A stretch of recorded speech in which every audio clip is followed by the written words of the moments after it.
우리나라 사망률의 1위가 바로 암입니다. 2위는 심장질환이고 3위는 폐렴이에요.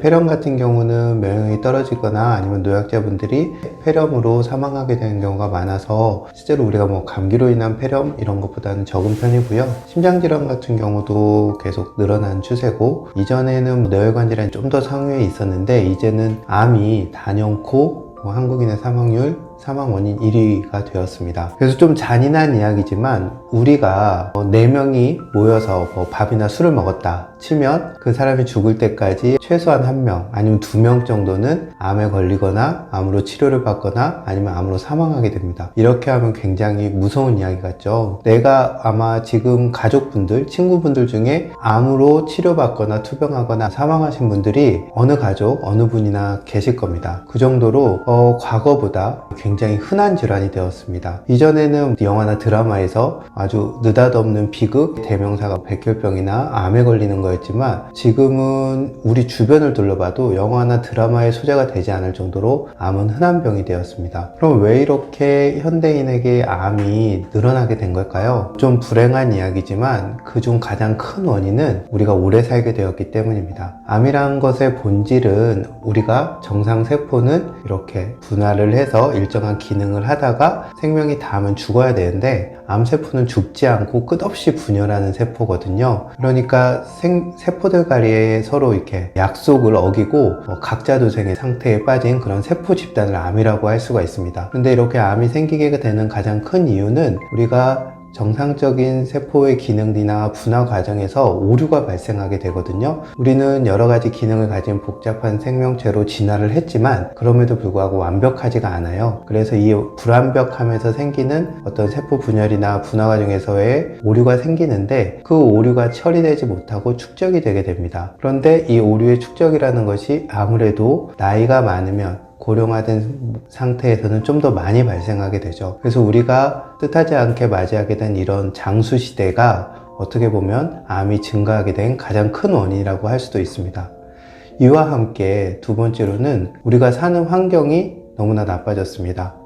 우리가 숨쉬는 공기, 우리가 먹고 마시는 음식과 물, 그 다음에 현대인에게 만병의 근원으로 일컬어지는 스트레스, 이런 것들에 나를 둘러싼 환경들이 암에 발생하기 쉬운 조건이 되었습니다. 끝으로 여기에 만약에 내가 부모님으로부터 또는 선대로부터 물려받은 암이 쉽게 발생할 수 있는 유전자를 타고났다면 그 암의 발생 비율은 더 높아질 겁니다. 그래서 이런 어떤 유전적 특징, 우리를 둘러싼 환경, 그리고 어떤 장수시대, 이 세 가지가 맞물려서 현대인은 암에 걸릴 확률이 높아진 거죠. 그리고 이전보다 어떤 진단 기술이 발달한 것도 한 가지 이유가 될 겁니다. 특히 갑상선암이나 전립선암 같은 경우 우리가 건강진단을 통해서 쉽게 발견하게 되었거든요. 그래서 이전 같으면 어쩌면 모르고 살았을지도 모르는 암들도 발견하게 되는 겁니다. 그래서 암의 발생률이 더 증가하게 된 요인도 있습니다. 암이라는 질환을 딱 걸리게 되면요, 멘붕에 빠집니다. 어떤 사람은 우리가 암 진단을 받는 동안 남은 생명 에너지의 50% 정도가 사라진다, 이런 이야기를 하기도 하거든요. 그러니까 누구나 당신은 암입니다 라는 말을 듣는 순간 웬만한 강심장이라도 앞으로 내가 죽게 되겠구나, 죽음을 바로 떠올리게 됩니다. 하지만 이제 다양한 암에 대한 치료법도 많이 발명이 되었고 발달을 했고, 또 암에 대한 경험적인 데이터도 쌓였고, 무엇보다 건강검진이 발달함으로써 조기에 발견해서 암을 치료하는 확률도 높아졌습니다.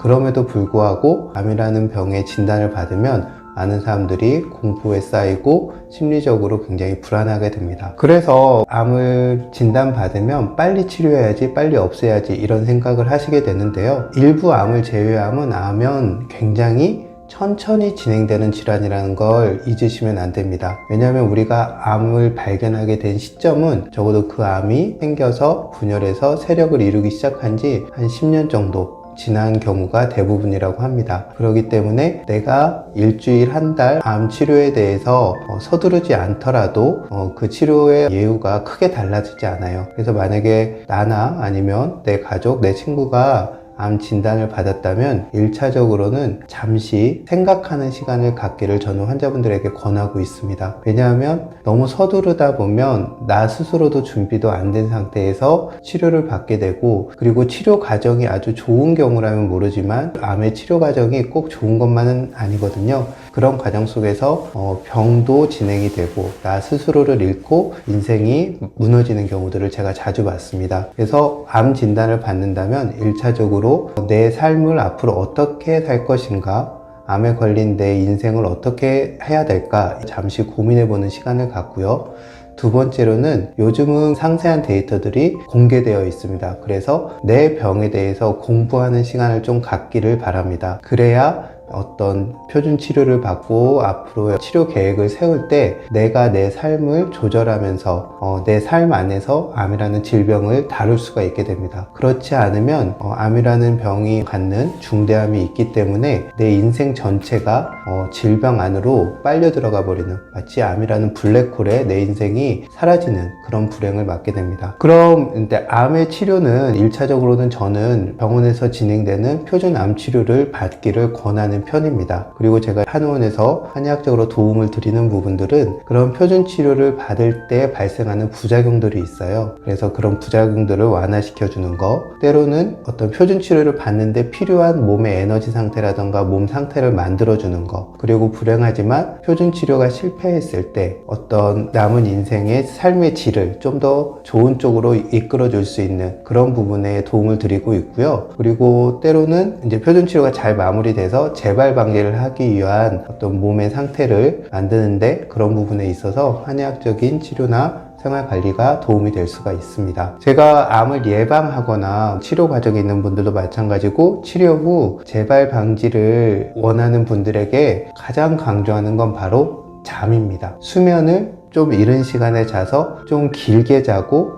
깊게 잘 수 있어야 됩니다. 우리가 잠을 자는 시간은 면역 시스템으로 보면은 오류를 바로잡고 회복하는 시간이고 복구하는 시간이거든요. 그런데 많은 현대인들이 잠을 적게 자고 늦게 자고 또 스트레스나 어떤 다양한 이유들 때문에 수면의 질이 좋지가 못합니다. 그러니까 어떤 오류가 생긴 것을 복구를 하지 못한 상태로 또 살게 되죠. 그럼 또 살게 되면 그 삶 속에서 낮 동안 삶 속에서 오류가 또 생깁니다. 이게 계속 복구가 되지 않고 축적이 되면 면역 시스템이 마모되면서 암이 발생할 확률이 높아지고 재발할 확률도 높아집니다. 그래서 암이 걱정된다면, 또 암을 치료하고 있다면, 또 암을 재발을 막고 싶다면 무엇보다 저는 강조하는 것이 수면입니다. 잠을 적게 자고 잘 자지 못하면서 암을 걱정한다, 이건 굉장히 모순된 이야기입니다. 따라서 내가 잠을 잘 자지 못한다면 무엇보다 잠을 충분히 잘 잘 수 있도록 노력을 해야 됩니다. 두 번째로는 역시 먹는 것입니다. 먹는 것은 내 몸을 만들고 내 몸에 필요한 에너지를 공급해 주는 거잖아요. 그래서 먹는 음식의 기준을 세워야 되는데요. 저는 첫 번째 먹는 음식의 기준은